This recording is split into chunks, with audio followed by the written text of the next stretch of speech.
चलिए शुभारंभ कर दे। देखिए, कल रात तक खबर थी कि जनाब एक एमओयू साइन, पहले तो बताया था कि एग्रीमेंट हो गया है, साइन होने वाला, फिर पता लगा एग्रीमेंट नहीं, एक एमओयू साइन होगा।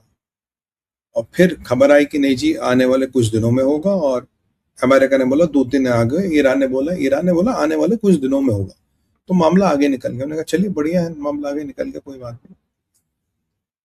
फिर खबर आती है कि साहब मामले में थोड़ा पेच आ गया। पाकिस्तानियों ने बोला सारा रेडी है, कतरियों ने बोला सारा रेडी है, और नई चीज जो मार्केट में वो डिजिटल सिग्नेचर। अब डिजिटल सिग्नेचर से अगर आप 20 लाख का फ्लैट खरीदने जाएंगे वो भी नहीं मिलेगा आपको, वो कहेगा मजिस्ट्रेट यहाँ के साइन करना पड़ेगा। डिजिटल सिग्नेचर से क्या आप गवर्नमेंट के बड़े बड़े चीजों पे, जियोपॉलिटिकल एग्रीमेंट्स पे साइन होता है? ये मैंने पहली बार सुना कि बेसिकली क्या है, कुछ हो नहीं रहा, मामला हो रहा है फेल।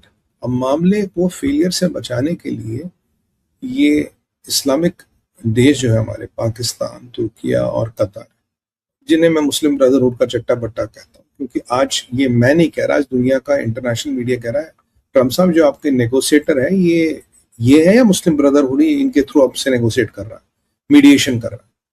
यानी ईरान भी मुस्लिम ब्रदरहुड की ही पैदावार है, उसी का ही सानिध्य में पलता है। तो सवाल यहाँ थोड़ा पेचीदा हो गया। सॉरी, ये लोग चाहते हैं कि किसी भी तरह से कोई डील साइन हो जाए ताकि ट्रम्प का ओसीडी जो है डील को लेके उसको हम केटर कर ले। ट्रम्प को लेगा आपका डील होगी, सब डील होगी, डील होगी, हाँ, ट्रम्प का ओसीडी केटर हो जाए। डील होते ही ईरान को फिलहाल टाइम मिल जाए और चीजें आगे बढ़े। कुछ नहीं हो रहा, आप जिनीवा नहीं आ रहे, डील नहीं हो रही, तो चलो एक एमओयू डिजिटली साइन कर देते। मतलब मजाक समझ रखा है। हमारे यहाँ माथे पे कुछ शायद लिखा है, लोग को ऐसा लगता है दुनिया के, क्योंकि ये ट्रम्प का ईगो फंसाना चाहते हैं। अगर ये हो गया, ट्रम्प का ईगो फंस गया, फिलहाल टाइम मिलेगा। अब है क्या इसके अंदर? बेसिकली 60 दिन का युद्ध विराम है। 60 दिन के 30 दिन बाद हार्मोज खुलेगा। 60 दिन के बाद हम न्यूक्लियर पे नेगोशिएशन करेंगे। फिर वो 90 दिन का और समय है, या टोटल 90 दिन का समय। हमें बिट्स एंड पीसेज में इंफॉर्मेशन मिल रही, कोई आप देखिए फॉर्मेट अवेलेबल या आउट नहीं है। जो भी दुनिया भर से हमें बिट्स एंड पीसेज में इंफॉर्मेशन मिल रही है वो हम एकत्र कर रहे हैं। तो ये पूरी कवायद सेट हो गई थी। कल ईरान ने बोलते नहीं भाई देखो, अगर मेरे साथ डील करनी है तो हिजबुल्लाह पे नरम हाथ रखना चाहिए। हिजबुल्लाह मेरा छोटा सा भाई है, जिहादी भाई है, इसमें नरम हाथ रखो। और अगर हिजबुल्लाह को छेड़ा तो कोई भी डील नहीं होगी। ये कल हमारे ईरानी भाइयों ने बोल दिया था। अब नेतन्याहू ने ट्रम्प को गुड विशेस भेजे, डोनाल्ड भेजा, बहुत बहुत फूल गुलदस्ता भी भेजा, और शायद केक भी भेजा। साथ में जनरल जमीर को एक फोन लगाया, कहता ट्रम्प को एक बहुत बड़ा गुलदस्ता भेजना। तो उसे बोला सर आपने तो ऑलरेडी भेज दिया। बोला नहीं यार, धुरंधर स्टाइल में भेजना है। क्या कह रहा? लेबनान में बेरूत को ठोक दो। इसराइल ने टायर, दहिया, बेरूत, बक्का बक्का वैली की ऐसी तैसी कर ली, सबसे ज्यादा ठोका बेरूत।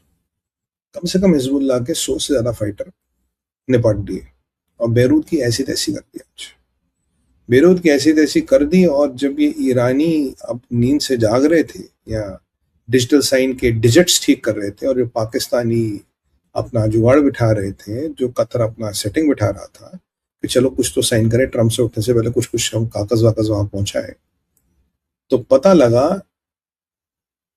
नेतन्याहू का गिफ्ट ट्रम्प को मिल गया।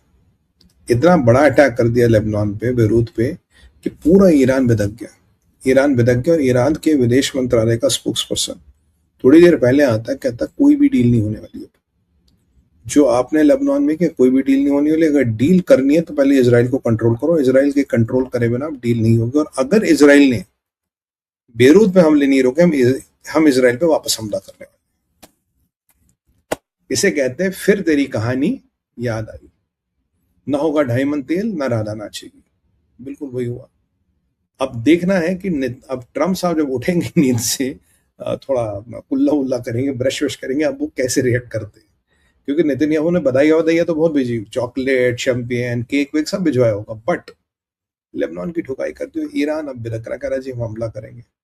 और अभी जब मैं शो कर रहा हूं, थोड़ी देर पहले लेबनान पे एक और हमला नेतन्याहू ने कर दिया ईरान की धमकी के बाद। तो केक के ऊपर चेरी रह गई थी, बर्थडे केक के ऊपर चेरी रह गई थी, वो भी भेज दिया। अब मोमबत्तियां रहती है, नेतन्याहू साहब मोमबत्तियां भेजने का भी वेट, हैप्पी बर्थडे वाली कैंडल नहीं होती, तो ट्रम्प साहब को भेज दीजिए, कुछ ऐसा करिए कि ट्रम्प साहब को भेज दीजिए। और ये जो पाकिस्तानी अपना सर पीट रहे, मुस्लिम ब्रदरहुड अपना सर पीट रहा है, कह रहा है यार ये क्या हो गया।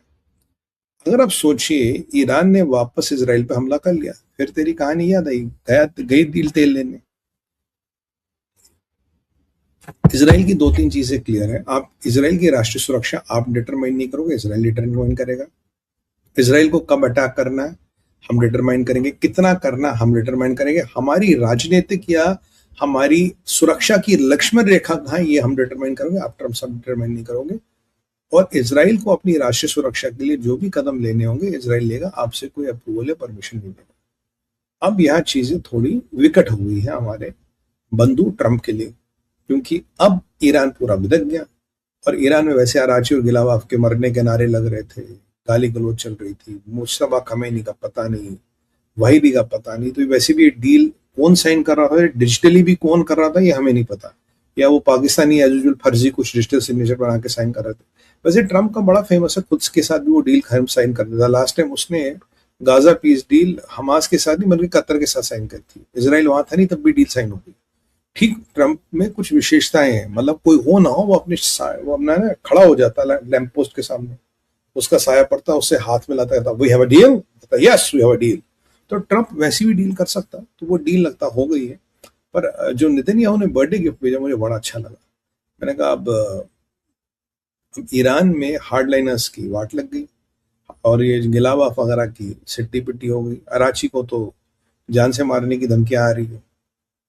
और अब देखते हैं कि ट्रम्प क्या करते हैं, अब देखें नेतन्याहू क्या करते हैं, अब देखते हैं ईरान क्या करता है। भाई अब ईरानियों आपने कहा कि लेबनान की ठुकाई मत करना, बेरूत पर अटैक मत करना, बेरूत पे भी अटैक कर दिया, सब हिजबुल्लाह के ठिकानों पर हमला कर लिया, कद से लेकर अब तक 150 से 200 जहादी हिजबुल्लाह के मारे। अब तो आपको अटैक करना चाहिए ईरान पे, इसराइल पे। अगर अब नहीं करोगे तो कब करोगे? उन रॉकेटों वक्टों का क्या मतलब, आप चलाओ, दिखाओ ट्रम्प को आपके पास कितनी रॉकेटें हैं। और पाकिस्तान के फिर जहाजों का पेट्रोल फूक गया, जिसके पैसे उनके पास है नहीं। कतर के पास तो पैसे हैं खैर, और कतर की इन्वेस्टमेंट डूब गई, जबकि कतर का बहुत बड़ा पैसा लगा है अमेरिका में, और अमेरिका की आज थॉट प्रोसेस भी कतर की गुलाम है, ये हकीकत है। पर उसके बाद भी सवाल सिर्फ इतना है, क्या इसराइल ने दे एक्टेड ऑन देयर ओन, या ट्रम्प को बर्थडे गिफ्ट भेजने का नेतन्याहू का अपना स्टाइल है, या दोनों की मिली भगत है? कह रहा कोई बात नहीं, carrot and stick, good cop bad cop, let's play the game.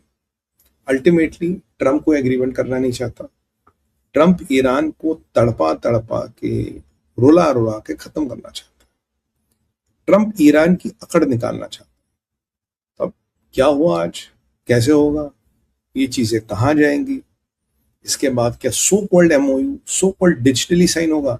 अगर ये इतने बड़े बड़े एमओयू डिजिटली साइन हो रहे हैं तो हम तो जयशंकर साहब से भी बोलेंगे और मोदी जी से भी, सर बाहर जाने की क्या जरूरत है, विदेश ट्रैवल करने की, यहीं से डिजिटल सिग्नेचर मार लो आप।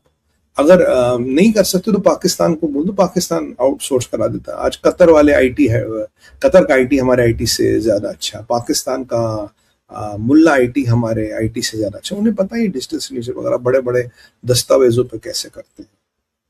और एमओयू और एग्रीमेंट में इतना ही फर्क होता है मित्रों, जितना माउंट एवरेस्ट और मजनू के टीले में होता है। मजनू का टीला एक जगह है दिल्ली में, आपने शायद देखी होगी। मजनू के टीले और माउंट एवरेस्ट में जितना फर्क है उतना ही फर्क होता है। चलिए मजनू के टीले की चढ़ाई तो हम कर नहीं पाए, पर माउंट एवरेस्ट पर चढ़ने की हसरतें हमारी पूरी मजबूत है। एक प्रेम चोपड़ा साहब का चढ़ाला होता था, हमारे इरादे बहुत मजबूत है लेकिन दिल बहुत कमजोर है, मुझे वो याद आया। अब देखते हैं ट्रम्प साहब कैसे बढ़ते हैं, क्या करते हैं। अभी उन्हें बर्थडे का गिफ्ट तो मिल गया, और अब ईरानियों के तिलों में कितना तेल है ये भी देखना पड़ेगा।